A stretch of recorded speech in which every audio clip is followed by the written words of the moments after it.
السلام علیکم ورحمۃ اللہ وبرکاتہ۔ الحمد للہ رب العالمین والصلاة والسلام علی سید المرسلین، اما بعد فاعوذ باللہ من الشیطان الرجیم، بسم اللہ الرحمن الرحیم۔ الحمد للہ رب العالمین الرحمن الرحیم مالک یوم الدین، ایاک نعبد و ایاک نستعین۔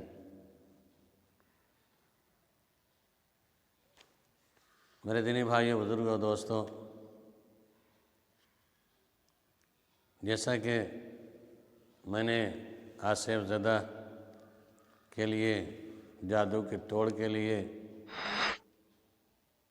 اور اس طرح 2-3 ویڈیو میں نے آپ کے سامنے پیش کیے تھے، جو آپ کو ایس عالم ٹی وی چینل پر سرچ کریں گے تو سب باتیں مل جائیں گی۔ اور سے میں نے طریقے بتائے تھے، اور شرکیہ جھاڑ پھونک کرنے سے جو منع کیا گیا ہے اس کو میں نے واضح کیا تھا، اور یہ بھی بتایا تھا کہ قرآن کی آیتوں سے دم کر کے فائدہ حاصل کرنا، دم کرنا جائز ہے۔ آج کی ویڈیو کے اندر بتانا مقصود یہ ہے کہ خود رقیہ کرنا، جھاڑ پھونک کرنا بہتر ہے یا دوسروں سے کروانا بہتر ہے۔ اس سلسلے میں راجح بات یہی ہے کہ آدمی خود سے دم کرے، خود سے جھاڑ پھونک کرے، کسی دوسرے سے نہیں، اور اللہ رب العالمین کی ذات پر بھروسہ رکھے۔ دوسروں سے رقیہ نہ کروانا بہتر ہے، دوسرے جھاڑ پھونک کروانا نہ بہتر ہے، کیونکہ دوسرے جھاڑ پھونک کرنے والے ہوتے ہیں، وہ درندے ہوتے ہیں، عزت عصمت پر ڈاکہ ڈالنے والے ہوتے ہیں۔ اگر آپ کے گھر کے اندر کوئی بیماری ہے یا آپ کے اوپر کوئی بیماری لاحق ہے، کہ بیماری ہو یا سیب کا مسئلہ ہو، جنات کا اثر ہو، تو آپ خود دم کیا کریں، یہ بہتر طریقہ ہے۔ کیونکہ اللہ کے نبی صلی اللہ علیہ وسلم، عائشہ رضی اللہ عنہ بیان کرتی ہیں کہ جب اللہ کے رسول صلی اللہ علیہ وسلم بیمار ہوتے، بخاری شریف کے اندر 5016 حدیث نمبر ہے کہ جب رسول اللہ صلی اللہ علیہ وسلم بیمار ہوتے تو اپنے اوپر معوذات، سورہ اخلاص، سورہ فلق، سورہ ناس پڑھتے اور پھونکتے۔ جب آپ کی تکلیف سخت ہو گئی تو میں آپ کے اوپر پڑھتی اور آپ کے اوپر، آپ کے ہاتھوں کو اس کی برکت کی امید سے پھیرتی جاتی تھی۔ یعنی نبی صلی اللہ علیہ وسلم جب تک ہوش حواس میں تھے، پڑھتے تھے، اپنے سے دم کرتے تھے۔ جب زیادہ مجبوری آ گئی، پریشانی زیادہ ہوئی تو عائشہ رضی اللہ عنہ پڑھ کر کے ان کے ہاتھ سے خود جیسے پھرا کرتی تھی۔ بہرحال کیونکہ وہاں میاں بیوی کا مسئلہ ہے، بیوی کو آپ پھونک سکتے ہیں، بیوی آپ کو دم کر سکتی ہے، غیر محرم نہیں آنا چاہیے۔ محرم ہو تو کوئی بات نہیں، غیر محرم سے بچنا چاہیے۔ بہرحال والا مسئلہ ہے، یہ دیکھتے ہیں کہ اللہ کے نبی صلی اللہ علیہ وسلم کو اسوہ نمونہ یہ ہے کہ آپ صلی اللہ علیہ وسلم اپنے اوپر معوذتین، سورہ اخلاص اور سورہ ناس، سورہ فلق پڑھ کے دم کیا کرتے تھے، اور سورہ فاتحہ پڑھ کے بھی دم کریں، آیت الکرسی پڑھ کے دم، اس کا ثبوت ہے۔ اس حدیث سے، بخاری شریف کی اس روایت سے بات ثابت ہو جاتی ہے کہ آپ صلی اللہ علیہ وسلم نے جو اپنے دم کیا اپنے آپ پر، یہ اسوہ اور نمونہ ہمارے لیے ہے۔ ایسا کرنا بھی چاہیے، جائز ہے، کرنا چاہیے۔ رہی بات یہ دوسرے سے رقیہ کراتے ہیں، ان کے بارے میں دوسروں سے رقیہ نہ کرانا ان مومنین کے صفات جمیلہ میں سے ہے جو روز قیامت بلا حساب کتاب جنت میں داخل ہوں گے۔ الحمدللہ۔ اگر آپ دوسروں سے دم نہیں کراتے، جھاڑ پھونک نہیں کراتے ہیں، اپنے سے کرتے ہیں، تو باعث افتخار، خوشخبری ہے، جنت میں جانے کی حصولیابی کا ذریعہ ہے۔ چنانچہ ابن عباس رضی اللہ عنہ سے روایت ہے کہ رسول اللہ صلی اللہ علیہ وسلم نے ارشاد فرمایا، يدخل الجنة من أمتي 70,000 بغير حساب هم الذين لا يسترقون ولا يتطيرون وعلى ربهم يتوكلون۔ متفق علیہ، بخاری مسلم دونوں کے اندر روایت ہے کہ میری امت کے 70,000 لوگ بلا حساب کتاب جنت میں داخل ہوں گے، یہ وہ لوگ ہوں گے جو رقیہ نہیں کرواتے ہیں، دوسروں سے نہیں جھاڑ پھوک کرواتے ہیں اور نہیں فال لیتے ہیں اور اپنے رب پر بھروسہ رکھتے ہیں۔ وَلَا يَسْتَرْقُونَ کا لفظ ہے، ہم الذین لا یسترقون، وہ جھاڑ پھوک نہیں کرواتے ہیں دوسروں سے، کیونکہ انہیں یقین ہے خود اللہ کے نبی نے جو کیا ہے ویسے ہی لقد کان لکم فی رسول اللہ اسوۃ حسنہ۔ تو بلا حساب کتاب 70,000 جنت میں داخل ہوں گے الحمدللہ۔ اللہ ہم لوگوں کو بھی ان جنت میں داخل ہونے والوں میں شامل فرما دیں، آمین۔ نمبر 2، جب تک ممکن ہو خود رقیہ کرنا نبی صلی اللہ علیہ وسلم کا عملی نمونہ ہے، خود رقیہ کریں، جھاڑ پھوک کریں۔ جب عاجز ہو جائیں تو اپنی بیوی سے، بیٹوں سے، بچوں سے آپ دم کروا سکتے ہیں، اس میں کوئی حرج کی بات نہیں۔ نمبر 3، جو خود رقیہ کرنا چاہتا ہے وہ پہلے شرعی رقیوں کا علم حاصل کرتا ہے، ان کے احکام اور آداب سیکھتا ہے، اور بلا شبہ فضیلت کی چیز اللہ تعالیٰ کا ارشاد ہے قُلْ هَلْ يَسْتَوِي الَّذِينَ يَعْلَمُونَ وَالَّذِينَ لَا يَعْلَمُونَ۔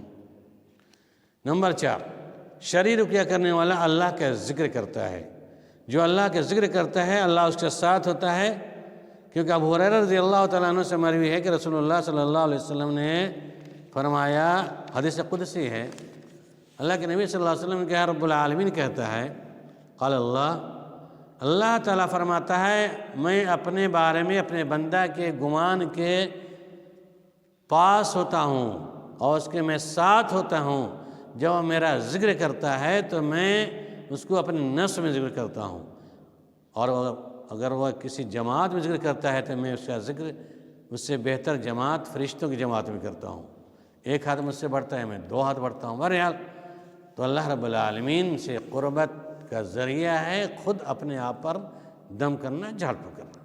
نمبر 5، خود رقیہ کرنے والا مخلوق کا واسطہ لیے بغیر اللہ تعالیٰ پر توکل اور بھروسہ کرتا ہے۔ اللہ تعالیٰ نے فرمایا وَعَلَى اللَّهِ فَلْيَتَوَكَّلِ الْمُؤْمِنُونَ، سورۃ تغابن آیت نمبر 13۔ نمبر 6، خود رقیہ کرنے والا، جھاڑ پھوک کرنے والا شیطانی اور ڈھونگی باباؤں سے اور ان کے شر و فساد سے محفوظ ہوتا ہے۔ بسا اوقات یہ لوگ دنیا اور آخرت سب کچھ برباد کر دیتے ہیں دوسرے جھاڑ پھوک کروانے کے چکر میں۔ بہرحال یہ مسئلہ ثابت ہو گیا کہ خود بے نفس سے ہی اپنے آپ پر دم کریں، اپنے گھر والوں پر دم کر سکتے ہیں، اور خود پڑھنے کے لائق ہو تو کہیے کہ جاؤ تم پڑھنے کے نماز پڑھنے کے بعد پہلے اول نماز پڑھو، نماز پڑھنے کے بعد سورہ اخلاص، سورہ فاتحہ، سورہ اخلاص موزتین پڑھ کے دم کرو، انشاءاللہ اللہ کی ذات پر بھروسہ کرتے دم کرو گے فائدہ ہوگا۔ یہ طریقہ بتاویں، آپ کے پاس کوئی سے آتا ہے کہتا ہے مولوی صاحب، حافظ صاحب، امام صاحب مجھے پانی میں دم کر دیے، مجھے دم کر دیے، آپ بھگائیے اسے کہ نہیں جاؤ پہلے نماز پڑھو، نماز پڑھنے کے بعد خود اپنے آپ کو دم کرو، کیونکہ یہی نبی صلی اللہ علیہ وسلم کا سنت اور طریقہ ہے۔ اب اس کے بعد رقیہ جھاڑ پھوک کرنے کچھ آداب ہیں، طریقے ہیں۔ رقیہ یعنی فائدہ، یقینی فائدہ حاصل کرنے کے لیے آدمی کو چاہیے کہ وہ رقیہ کے ضروری آداب کا بھی خیال رکھے، ورنہ ہو سکتا ہے کہ فائدہ بھی حاصل نہ ہو اور اللہ کے بارے میں بدگمانی کے شکار ہو جائیں، غیر اللہ کی طرف رخ پھیر لے، پھر دنیا اور آخرت کی تباہی بربادی میں گرفتار ہو جائیں۔ نمبر 1، جھاڑ پھوک کرنے والا حرام مال سے محفوظ ہو۔ جو مولوی پیسہ لے کے جھاڑ پھوک کرتا ہے باطل طریقے سے، حرام مال لیتا ہے، پھر اس کی زبان میں تاثیر کیوں کر ہو سکتی ہے؟ رقیہ کرنے والا حرام مال سے محفوظ ہو، اگر اسے مبتلا ہو تو اللہ تعالیٰ سے سچی توبہ کرے۔ ابو ہریرہ رضی اللہ تعالیٰ عنہ سے مروی ہے، انہوں نے بیان کیا کہ رسول اللہ صلی اللہ علیہ وسلم نے فرمایا، مسلم شریف کی یہ بھی روایت ہے کہ لوگوں جو ایمان لائے ہو، اللہ تعالیٰ نے رسول اللہ صلی اللہ علیہ وسلم فرمایا یا ایھا الناس ان اللہ طیب لا یقبل اللہ الا طیبا، بے شک اللہ تعالیٰ پاک ہے، نہیں قبول کرتا ہے مگر پاک چیزوں کو، حلال طریقوں کو۔ تو رقیہ جھاڑ پھوک کرنے والا حرام مال سے محفوظ رہتا ہو، حرام کام کرنے سے محفوظ ہو، یہ شرط ہے، اس کے آداب ہے۔ تو کیونکہ اس کے بارے میں حدیث بھی ہے، کیونکہ ان لوگوں کی دعائیں قبول نہیں ہوتی ہیں۔ جو جھاڑ پھونک کرنے والا حرام مال کھاتا ہے اور وہ دم بھی کرتا ہے، اس کا دم اثر نہیں ہوگا حرام مال کھانے کی وجہ سے، کیونکہ حدیث طویل حدیث ہے جس میں آپ صلی اللہ علیہ وسلم نے فرمایا کہ ایک آدمی ہے لمبا سفر کر کے آتا ہے، بال بکھرا ہوا ہے، پریشان حال ہے، اور سفر کے آثار اس کے ظاہر ہیں، اور جیسے خوب دعائیں کرتا ہے، یا رب یا رب یا رب، خوب دعائیں کرتا ہے رب العالمین سامنے کہ اللہ مجھے دے دے، یہ مجھے پریشانی دور کر دے، یا اللہ مجھے یہ عطا کر دے، وہ عطا کر دے، لیکن وہ دعائیں رائگاں ہوتی ہیں۔ کیوں؟ مشربُ حرام واکلُ حرام، کہ اس کا کھانا پینا سب حرام طریقے سے ہوتا ہے۔ فَإِنَّمَا اسْتَجَابَ لَهُ، اس کی دعا کیوں کہ قبول ہو سکتی ہے۔ لہذا بہرحال مزید بات لمبی ہو جائے گی، ہم دیکھتے ہیں کہ ضروری آداب یہ ہے جھاڑ پھونک کرنے والے کے اندر کہ اکل حلال استعمال کرتا ہو، حرام مال سے اجتناب کرتا ہو، حلال طریقے سے نہیں گزارتا ہو، جائز طریقوں میں اللہ کی عبادت میں ذکر اذکار میں لگا رہتا ہو، اور حلال مال استعمال کرے، حرام مال سے اجتناب پرہیز کرنے والا ہو۔ نمبر 1۔ نمبر 2، کفر شرک صغائر و کبائر گناہوں سے پاک و صاف، کیونکہ یہ سب جلد یا دیر میں ہلاکت کرنے والے امور ہیں۔ ابو ہریرہ رضی اللہ تعالیٰ عنہ سے مروی ہے کہ اللہ کے نبی صلی اللہ علیہ وسلم نے کہا اجتنبوا السبع الموبقات، قالوا یا رسول اللہ وما ہن؟ قال الشرک باللہ والسحر وقتل النفس التي حرم اللہ الا بالحق واکل الربا واکل مال الیتیم۔ آپ یہ بخاری متفق علیہ یہ بھی روایت ہے، بخاری مسلم دونوں میں ہے، 2766 بخاری کے اندر اور مسلم میں 89۔ 7 ہلاک کرنے والی چیزوں سے بچو لوگ، اللہ کے نبی صلی اللہ علیہ وسلم نے کہا۔ لوگوں نے پوچھا اللہ کے رسول صلی اللہ علیہ وسلم وہ کیا ہے؟ آپ نے فرمایا کہ اللہ کے ساتھ شرک کرنا، جادوگری، جان بوجھ کر جس جان کو اللہ نے حرام کیا اس کا ناحق قتل کرنا، سود خوری کرنا، یتیم کا مال کھانا، جنگ کے جن پیٹ پھر کے بھاگ جانا، تو اس طریقے سے شرک، کفر شرک سے پاک و صاف ہو، صغائر و کبائر گناہوں سے پاک۔ نمبر 3، رقیہ یعنی یقینی طور پر شرعی ہو، شرعی طریقے سے ہو، اور سے کوئی حصہ یا کوئی عمل اس کے ساتھ کوئی دوسرا خلاف شریعت نہ ہو۔ عائشہ رضی اللہ عنہا سے مروی ہے کہ رسول اللہ صلی اللہ علیہ وسلم فرمایا من عمل عملا لیس علیہ امرنا فهو رد، مسلم 1718، جو کوئی ایسا عمل کرے جس پر ہمارا دین نہیں ہے وہ مردود ہے۔ نمبر 4، اللہ پر سچے توکل کرے تاکہ اللہ اس کو کافی ہو جائے، اور اسے مخلوق سے بے نیاز ہو کر کے قیام کرے۔ اللہ تعالیٰ کے ارشاد ہے وَمَن يَتَوَکَّلْ عَلَى اللَّهِ فَهُوَ حَسْبُهُ، سورۃ طلاق آیت نمبر 3۔ جو اللہ پر بھروسہ کر کے کرے گا تو اللہ تعالیٰ اس کو کافی ہوگا۔ یعنی جھاڑ پھونک کریں، دم کریں تو اللہ پر بھروسہ رکھیں۔ اولاً جب تک بھروسہ نہیں ہوگا، لاکھ مرتبہ دم کرتے رہیں، کوئی فائدہ ہونے کو نہیں۔